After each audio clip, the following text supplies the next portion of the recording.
अस्सलाम वालेकुम नाज़रीन, रॉयल नॉवेल्स की तरफ से मैं आपकी खिदमत में हाज़िर हूँ। मज़ीद अच्छी वीडियोस देखने के लिए हमारे चैनल रॉयल नॉवेल्स को लाइक करें, सब्सक्राइब करें और शेयर करें। तो नाज़रीन, जिस किसी के साथ भी कोई वाक़या पेश आया हो वो नीचे दिए गए डिस्क्रिप्शन में हमारा ईमेल है, वहाँ अपना वॉइस नोट के ज़रिए अपना वाक़या हमारे साथ शेयर करें। हम अगली वीडियो में उसका वाक़या नशर करेंगे। शुक्रिया। तो चलिए शुरू करते हैं। नाज़रीन, आज की कहानी का नाम है और लड़की में जिन आ गया। तो चलिए शुरू करते हैं। अरूसी जोड़े में मलबूस सोने के जेवरात से सजी 14 साल की मासूम सी रज्जो निकाह के बाद इस वसी और अरीज हवेली में लाई जा चुकी थी।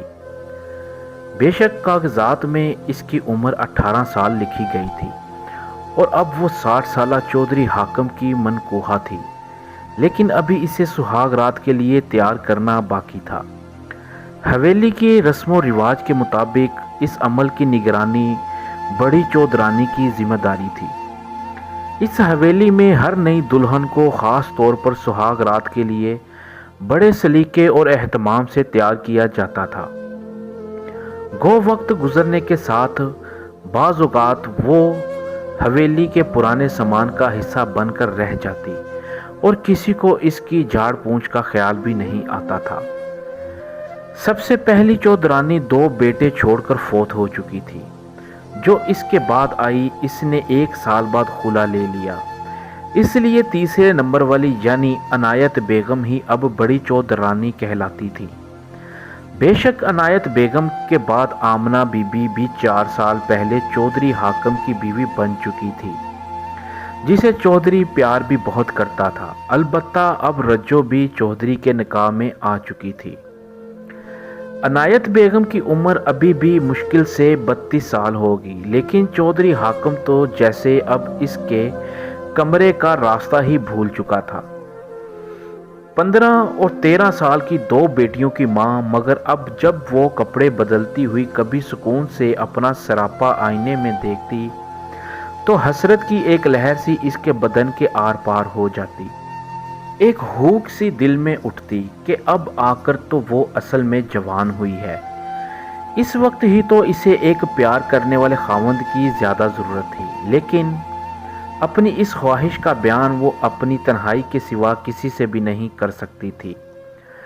इसकी ज़िंदगी अब रंगा रंग के कीमती मलबूसात ज़ेबे तन करने, भारी ज़ेवरात पहनने और हवेली के नौकरों पर हुक्म चलाने तक महदूद हो चुकी थी।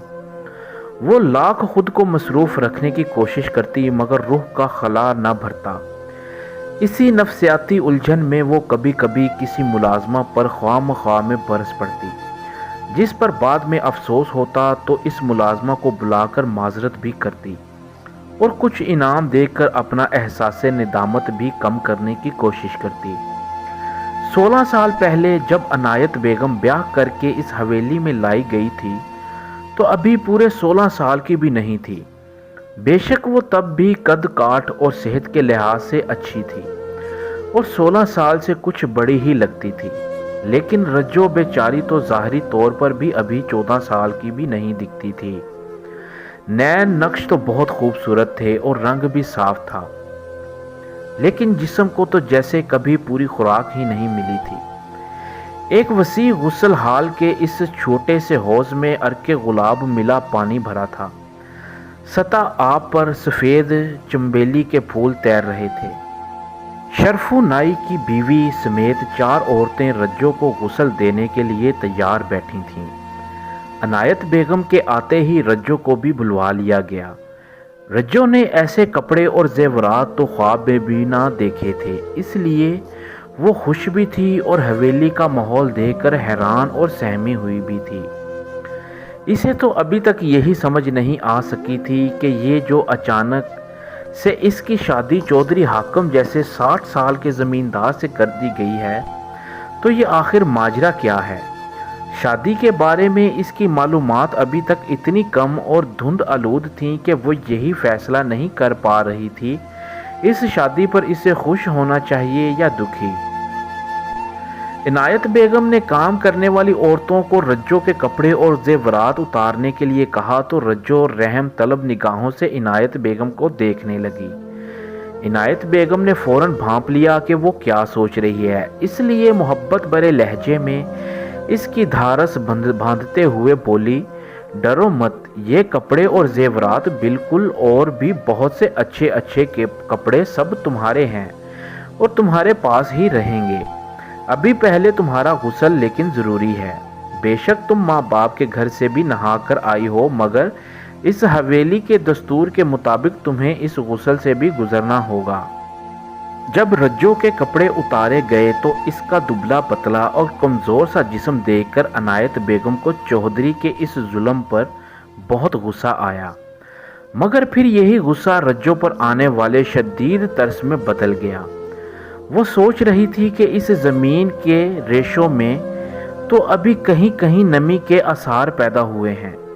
इन्हें तो अभी वक्त लगेगा कि ये चश्मों की सूरत इख्तियार करें और आने वाली ज़िंदगियों की आबपारी कर सकें, लेकिन चौधरी तो अभी से इन्हें उधेड़ कर रख देना चाहता है। वो तो रज्जो के जोबन की कली को खिलने से पहले ही मसल देने की ख्वाहिश रखता है। सिर्फ खुद को तस्कीन देने के लिए वो अभी तक जवान है। जब से इनायत बेगम को चौधरी की इस नई शादी का इल्म हुआ था तो इसके सीने पर सांप लौट रहे थे। इसकी शदीद ख्वाहिश थी कि जैसे भी हो सके वो चौधरी की इस सुहाग रात का सत्यानाश कर दें। एक तो पहले ही घर में एक सौतन मौजूद थी, दूसरे वो खुद किसी बेवा की तरह की ज़िंदगी गुजार रही थी।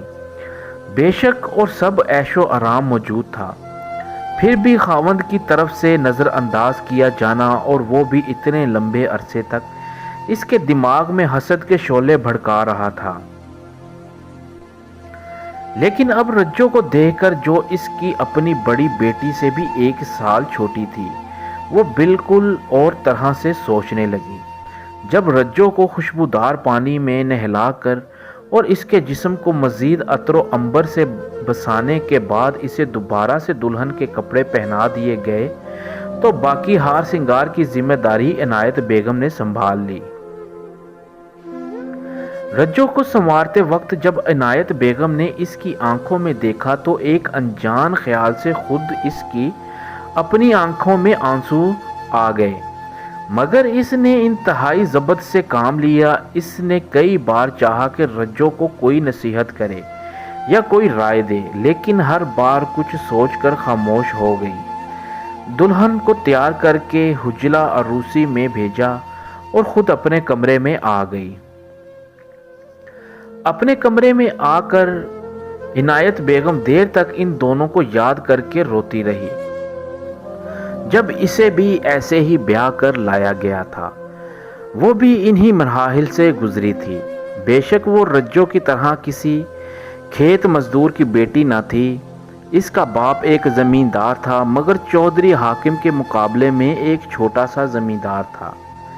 न जाने कौन सी मजबूरियां थीं कि स्कूल से फारिग होते ही इसके बाप ने इसे चौधरी हाकिम से ब्याह दिया था। एक तो चौधरी हाकिम इससे उम्र में 28 साल बड़ा था, दूसरे मज़ीद तालीम ना हासिल कर सकने की कसक इसके दिलो दिमाग से जाती ही ना थी। ऐसी ही कुछ हसरतों की टीसें सहती वो रात को देर तक करवटें बदलती रही। कहीं सुबह काजिब को भी बहरहाल इसे भी नींद आ गई।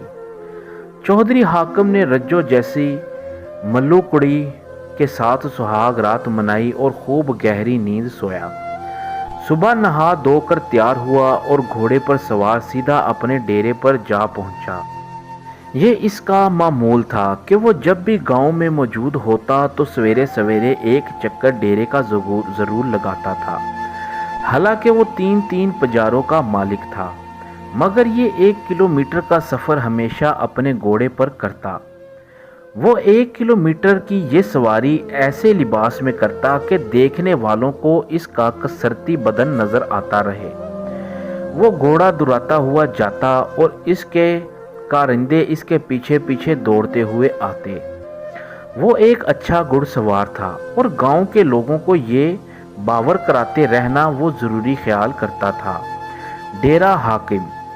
डेरा हाकिम भी किसी ज़माने में ऐसा ही एक डेरा था, जैसे कि आम तौर पर ऐसे ज़मींदारों के हुआ करते हैं। جہاں ایک حصہ چودھری لوگوں کی محفلوں کے لیے مخصوص ہوتا ہے اور باقی پر ڈھور ڈنگروں کو باندھا جاتا ہے۔ ان جانوروں کو سنبھالنے والے کمی بھی رات کو یہی ان جانوروں کے ساتھ ہی قیام کیا کرتے ہیں۔ شاید اسی لیے ان کمیوں اور ڈھور ڈنگر کی آپس میں پہچان بھی بہت رہتی ہے، بلکہ بعض اوقات تو جانور مالکان کے بجائے اپنی دیکھ بھال کرنے والوں سے زیادہ انس رکھتے ہیں۔ لیکن اب یہ ڈیرا بہت بدل چکا تھا۔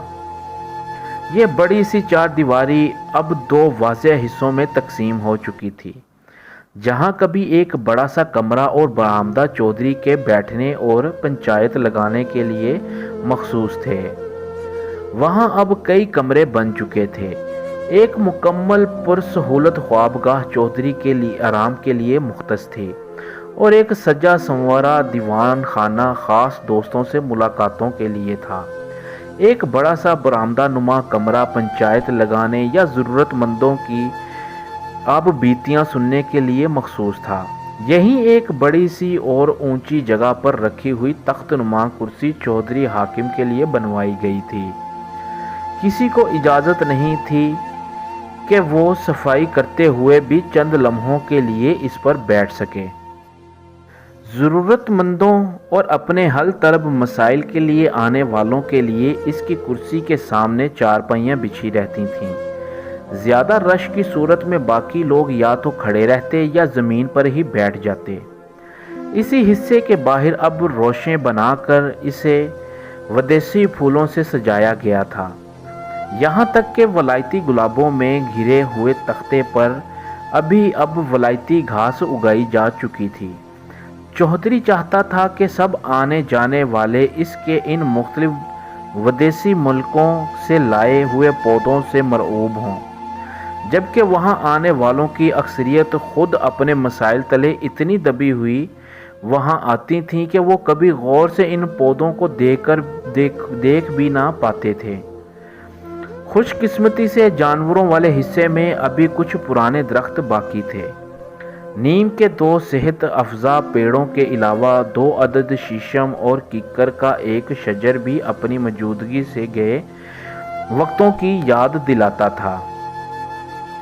ماضی کی سب سے بڑی نشانی وہ بوڑھا اور قد آور برگد کا درخت کہ جس کی شاخوں سے داڑھیوں کی شکل میں لٹکی ہوئی جڑیں اکثر زمین کے بوسے لیا کرتی تھیں۔ البتہ اس کا وہ کونا بالکل ویران ہو چکا تھا جو کسی زمانے میں اہل کتاب کا تکیہ کہلایا جاتا تھا۔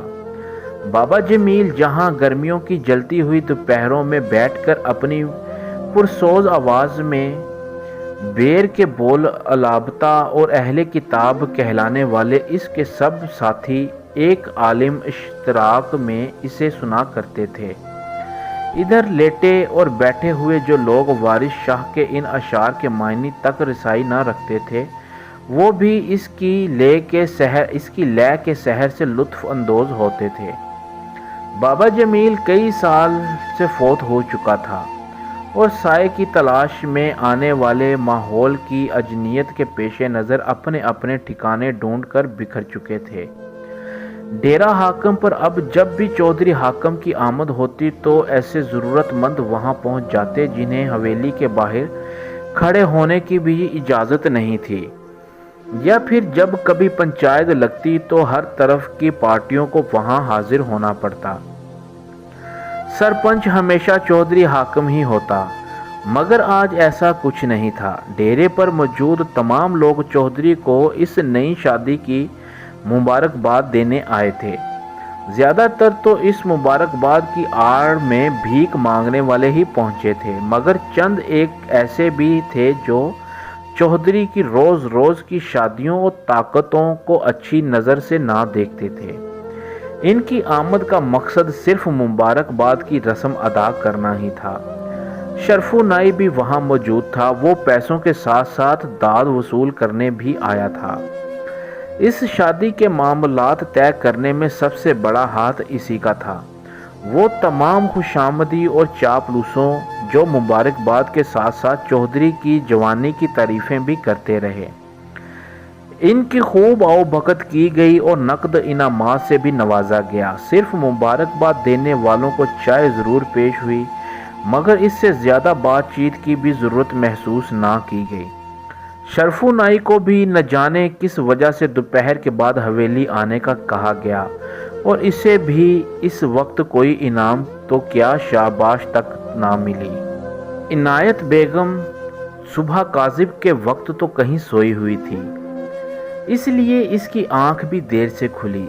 जागते ही इसे जो सबसे पहला ख्याल आया वो रज्जो के बारे में था। हवेली के रस्म और रवाज के मुताबिक सबसे पहले नई दुल्हन के कमरे में जाने की ड्यूटी भी बड़ी चौधरानी की थी। इनायत बेगम ने खुद को बहुत समझाया था, मगर फिर भी ये सोच इसे अजियत दे रही थी कि अब वो इस लड़की से मिलेगी जो अपनी पहली रात इसके खावंद के साथ गुजार चुकी है। वो खावंद जो मुद्दत हुई इसके अज़दवाजी हकूक अदा नहीं कर रहा। इनायत बेगम के दिल में गुज़िश्ता शाम रज्जो के लिए जो तरस का जज्बा जागा था, अब इसकी जगह सख्त हसद और गुस्से ने ले ली थी। इसे एक अजीब जिल्लत का एहसास हो रहा था। हालांकि वो अच्छी तरह जानती थी कि चौधरी हाकिम तो निकाह के बगैर भी ऐसे काम करता ही रहता है, मगर वो शायद इसलिए इस तकलीफदा महसूस ना होते थे कि वो किसी और जगह और इसकी लाइल्मी में किए जाते थे, जिनमें ना तो दुल्हन को सुहाग रात के लिए तैयार करना इसके फ़राइज़ में शामिल था, और ना ही दूसरी सुबह शब व ज़फ़वाफ़ से गुजरी हुई लड़की का हाल दरियाफ्त करना। आखिरकार वो दिल पर पत्थर रखकर और हवेली की रस्म निभाने के लिए रज्जो के कमरे में जा पहुंची। जैसा कि वो पहले से ही जानती थी, चौधरी तो वहां मौजूद नहीं था, लेकिन रज्जो वो कहाँ थी? वो भी तो कहीं नजर नहीं आ रही थी। पलंग पर तो लगता था कंबल के नीचे बस एक तकिया पड़ा है, लेकिन जब इसने कंबल उठाकर देखा तो तकिया नहीं था बल्कि खुद रज्जो थी। घुटने छाती से जोड़े और सर अपने घुटनों पर टिकाए वो इस तरह लेटी हुई थी कि मुश्किल से एक बड़े तकिए जितनी जगह में समा गई थी। इनायत बेगम ने कंबल हटाया तो वो जैसे यकदम डर कर उठ बैठी। वो निहायत सहमी हुई थी, चेहरा बिल्कुल जर्द हो रहा था। दर्द और आंसुओं की लकीरें इसकी आंखों से फूटकर इसके रुखसारों तक फैली साफ नजर आ रही थीं। इसने रज्जो को गले से लगाया, इसे प्यार किया और फिर बोली, देखो, रिश्ते में तुम बेशक मेरी सौतन हो, लेकिन उम्र में तो तुम मेरी बड़ी बेटी से भी 1 साल छोटी हो। कागज़ों में तुम्हारी उम्र बेशक 18 साल लिखवा दी गई है, पर मैं अच्छी तरह जानती हूँ कि तुम असल में अभी सिर्फ 14 साल की हो। रज्जो ने अजीब तजस्सुस भरी नज़रों से इनायत बेगम की तरफ देखा, जिसने अपनी बात आगे बढ़ाई। मुझे तुम्हारे सौतन बन जाने से कुछ फ़र्क नहीं पड़ता, ये एक अलहदा दास्तां है। वैसे मेरी एक और सौतन इस हवेली में पहले से मौजूद है। हवेली से बाहर कितनी हैं वो तो शायद खुद चौधरी को भी याद ना हो। ना ही ये सिलसिला यहाँ रुक जाने वाला है। अब फैसला तुम्हारे हाथों में है कि तुम इस हवेली की सिर्फ एक बेकार और बेमुशर्रफ चौधरानी बनकर रहना चाहती हो, या किसी इंसान की तरह अपनी ज़िंदगी भी जीना चाहती हो। जीने की ख्वाहिश तो वैसे मुझे भी है, लेकिन कुछ करने के लिए शायद मेरा वक्त गुजर गया है। तुम्हारे पास अलबत्ता अभी भी मौका है। अगर तुम जिंदा रहने का इरादा कर लो तो मुझे बताना, हो सकता है मैं तुम्हारे कुछ काम आ सकूं। इनायत बेगम कुछ देर मजीद रज्जो के साथ तन्हाई में बैठी बातें करती रही। कुछ इससे पूछा, कुछ इसे बताया, इसकी धारस बंधाई, और फिर जैसे किसी फैसले पर पहुंचने के बाद खादमाओं को बुला लिया और इन्हें हुक्म दिया कि वो रज्जो को खूब अच्छी तरह नहला धुला कर और नाश्ता करा के इसके मुकम्मल आराम का इंतज़ाम करें, और ख़ुद अपने कमरे में चली गई। जैसा कि पहले भी जिक्र आ चुका है, चौधरी हाकिम की उम्र तो अब 60 साल से भी ऊपर थी, لیکن صحت کے لحاظ سے اسے 45-50 سے زیادہ کا نہیں کہا جا سکتا تھا۔ وہ اپنی خوراک اور ورزش دونوں کا بہت خیال رکھتا تھا۔ ٹینس اور گھڑ سواری دونوں مشاغل کو مناسب وقت دیتا تھا۔ نمبردار تو صرف اپنے گاؤں کا تھا، مگر اس کی زمینیں سارے علاقے میں پھیلی ہوئی تھیں۔ حالانکہ اس کے پاس کوئی سیاسی عہدہ نہیں تھا، مگر اس کی سیاست کا دائرہ کار لاہور اور اسلام آباد تک وسیع تھا۔ دوستوں کے اصرار کے باوجود وہ کسی اور عہدے کی وجہ سے اپنے گاؤں کی نمبرداری چھوڑنے کے لیے بھی تیار نہیں تھا۔ لاہور میں اس کا ایک وسیع فارم ہاؤس تھا، وہاں ہر محکمے کے چھوٹے بڑے افسر کی آمد و رفت رہتی تھی۔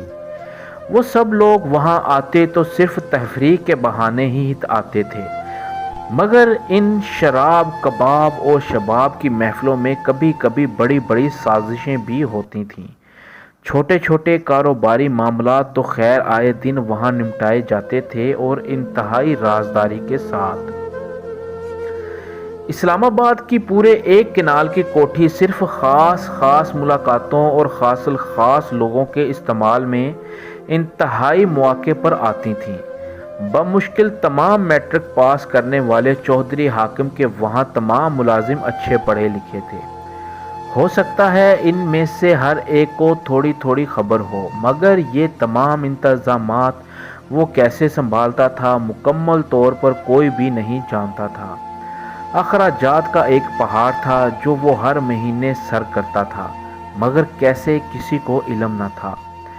گاؤں کی اس وسیع و عریض حویلی میں زنانہ اور مردانہ علیحدہ علیحدہ تھے۔ دوپہر کے بعد حکم کے مطابق شرفو نائی اپنا انعام کی امید میں مردانہ والے حصے میں موجود تھا۔ چودھری کے ساتھ رجو کی شادی میں شرفو نائی کا بہت اہم رول تھا۔ یوں بھی شرفو نائی کی زندگی کا دار و مدار چودھری کی چاپلوسی اور اس کی طرف سے ملنے والے انعامات پر ہی تھا۔ انہی انعامات سے ہی اس نے گاؤں میں اچھا خاصا مکان بنا لیا تھا۔ چودھری حاکم جب بھی گاؤں میں موجود ہوتا تو شرفو نائی صبح صبح اس کی خدمت میں پیش ہو جاتا۔ چودھری کی داڑھی میں کنگھی کرنا اور بغاوت پر آمادہ ہر بال کا چن چن کر سر قلم کرنا اس کی ذمہ داری تھی۔ مونچھوں میں بھی جو بار بار سفید بال اگ آتے تھے، ان کا منہ بھی وہی کالا کرتا تھا۔ علاوہ ازیں چودھری کی نظر میں اپنی اہمیت قائم رکھنے اور کسی نہ کسی شکل میں انعام پانے کی لالچ میں گاؤں کے اندر کی خبریں بھی شرفو ہی چودھری تک پہنچاتا تھا۔ گاؤں کے بہت سے معاملات میں وہ چودھری کا رازدار بھی تھا۔ تو ناظرین، یہ تھا کہانی لڑکی میں جن آ گیا کا پہلا حصہ۔ اس کہانی کا دوسرا حصہ ہم اگلی سٹوری میں پیش کریں گے۔ تو ناظرین، یہ تھا آج کا واقعہ۔ دوستو، واقعہ پسند آیا ہو تو کمنٹس کر کے لازمی بتائیے گا۔ اللہ آپ کے تمام گھر والوں کو ہمیشہ خوش و خرم رکھے، آمین ثم آمین یا رب العالمین۔ مزید اچھی ویڈیوز دیکھنے کے لیے ہمارے چینل رائل نوویز کو لائک کریں، سبسکرائب کریں اور شیئر کریں، اور بیل آئیکن پر کلک کرنا نہ بھولیے۔ اگر کسی کے ساتھ کوئی واقعہ پیش آیا ہو تو نیچے دیے گئے ڈسکرپشن میں ہمارا ای میل ہے، وہ اپنا واقعہ وائس نوٹ میں ہمیں میل کریں، ہم اس کا واقعہ اگلے دن اپنے ویڈیو میں نشر کریں گے۔ شکریہ۔